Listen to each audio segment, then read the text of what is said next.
Good morning, my lovelies. Welcome back. So it is Sunday and we are talking about the week ahead, and it is going to be an interesting week. July in general is, I would say, quite an intense month. Now let's talk about this week. First of all, I want to emphasize Jupiter and the nodes here. Jupiter is dancing with the nodes this week until really the end of the week. It is a trine sextile dance, meaning very harmonious, very giving. It's just an outpouring here, right? That's the energy that I see. But before we get there, let's just start with the beginning of the week. So on the 8th, which is Monday, we have another wonderful aspect that is a little surprising, or it can be a little surprising. It is Venus in a sextile with Uranus. And as you know, Uranus is, well, the surprise. We never really know what we will get.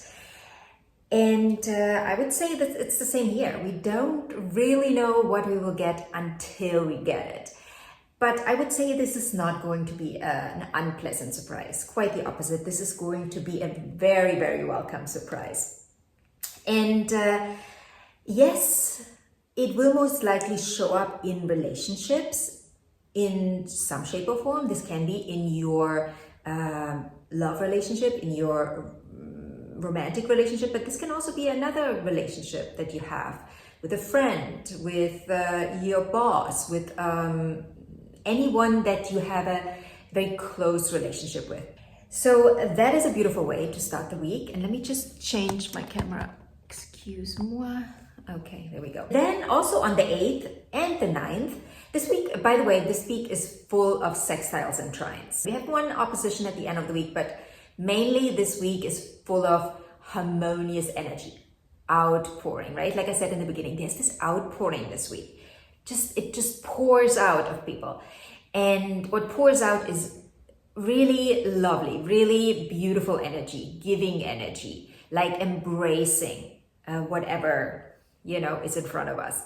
Now, okay, so the 8th and the 9th of July, Mercury is in a trine and sextile with the node. So as you know, the nodes are opposing each other, and when a planet forms a trine with one of the nodes, then it will form a sextile with the other one. And this is my favorite kind of aspect because we have a trine and a sextile, which means we are not just having the flow, we are also willing to work on whatever needs to be worked on, right? There is this action that we want to take. We are motivated. It's this really motivation kind of energy where we go like, oh, this is beautiful. I need more of it. What do I have to do to make it last, to get more of it? And when Mercury is involved, well, we'll probably have a conversation with someone.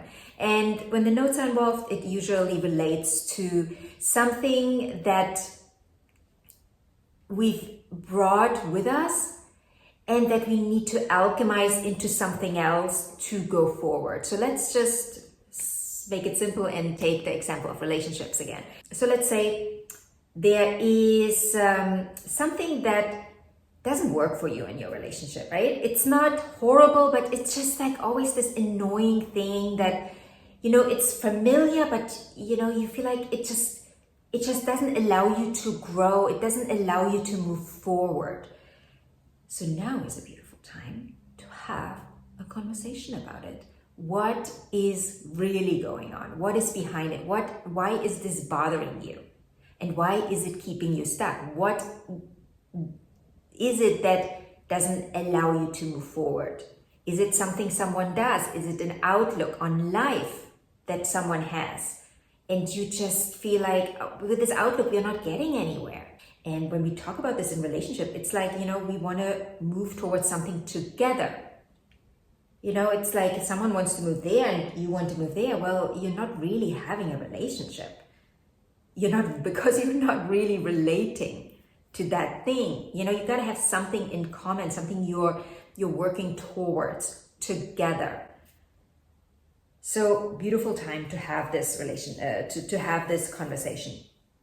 Then on the 9th, Jupiter is going to enter this conversation because Jupiter is in an exact sextile and trine with the nodes. Now, Jupiter in this case is in a sextile with the north node and in a trine with the south node, whereas Mercury was in a sextile with the south node and in a trine with the north node. When I say was, I mean is. It still is on the 9th. So why is that important? Well, it is important because the sextile with the south node tells us that we are actively talking about something in the past, and we are actively are motivated. We are actually motivated to work on that, to work on releasing whatever is holding us back, so we can then relatively smoothly move towards what we want to move to, aka the north node.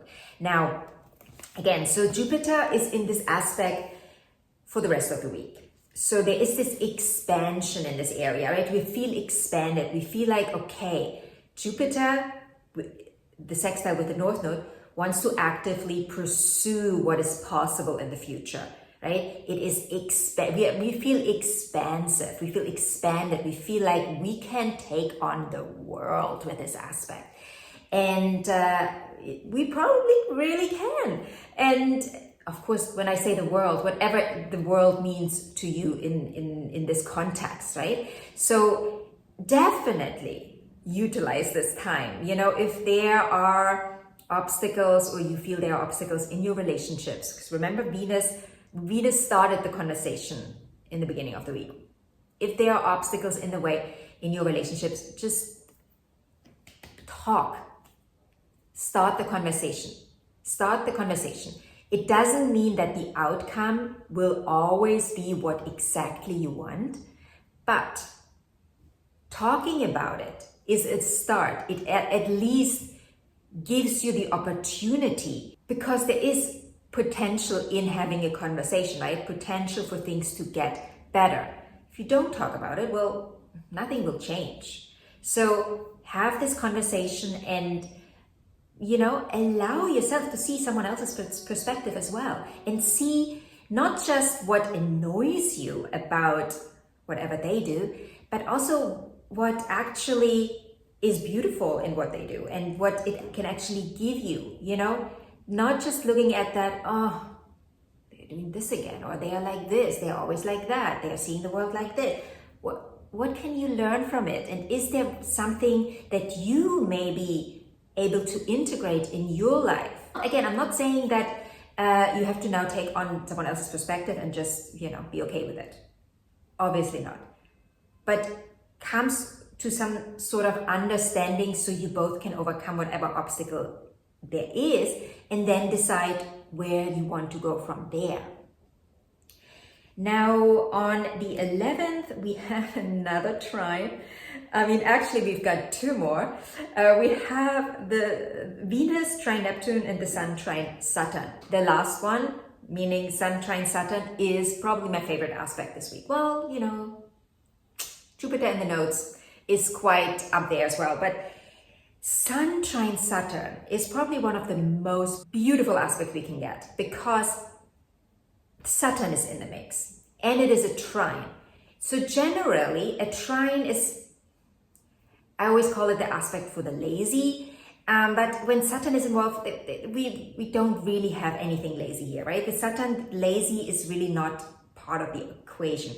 So with Saturn in the mix meaning a trine with the Sun, there is this potential of integrating something, right? Understanding something. So maybe this week, right, you had like all these conversations, maybe you had, you know, you talked and then you talked again and then you talked again, and then you came to some sort of understanding, and now it's integrating, right? It's physically integrating in the body. It's not just a mental exercise, which can happen with Mercury, right? Everything stays in the mental plane. With Saturn, we bring it into the 3D, we bring it into the body. And with the help of the Sun, there is light, right? We understand something and we can integrate it. And that integration again, doesn't have to mean that everything is whoop-de-doo now, but you have an understanding for yourself on how to move forward from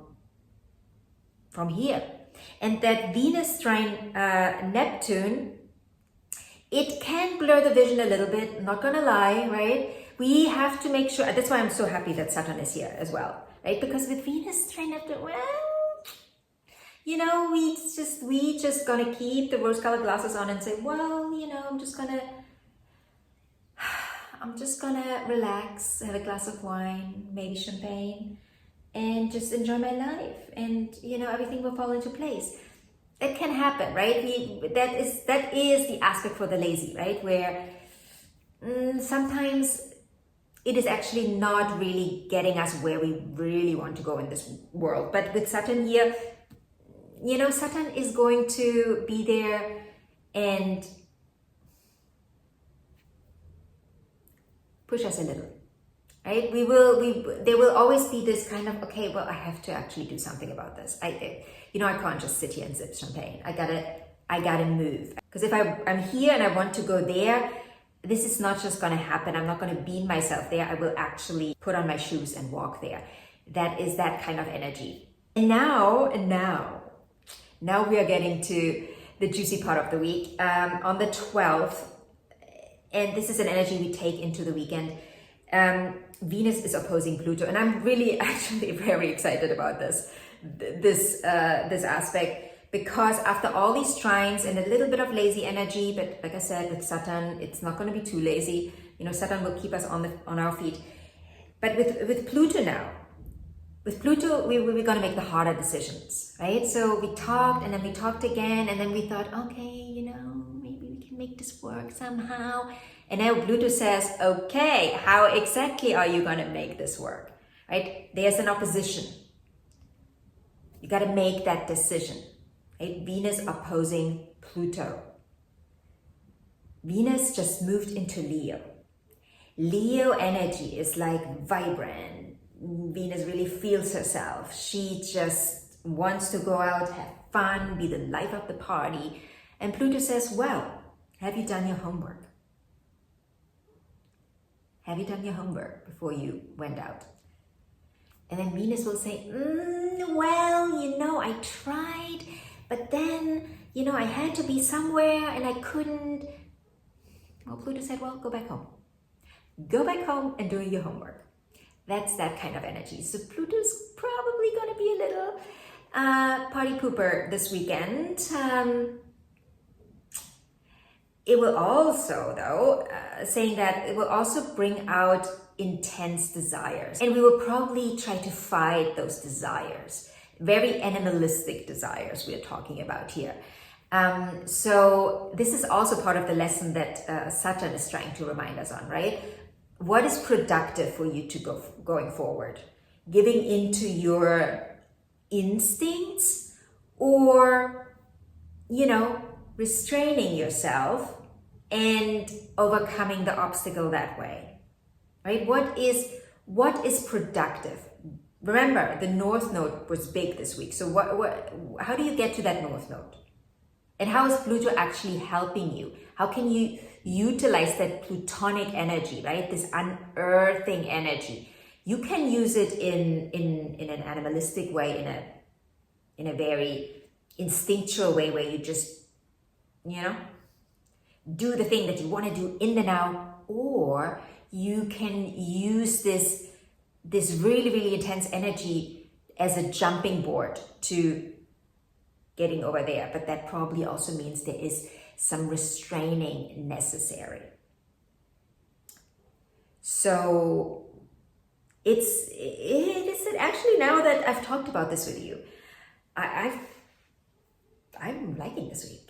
I think this is going to be really exciting, really fun, really enlightening also for many of us when it comes to different parts of our lives, right? That this can be relationships, this can be work-related, this can also relate to your health, of course, and your direction in life, right? Your family, wherever this is most applicable, utilize it. It's a beautiful energy. And yeah, Have a wonderful week, and I will see you in the next video. Bye.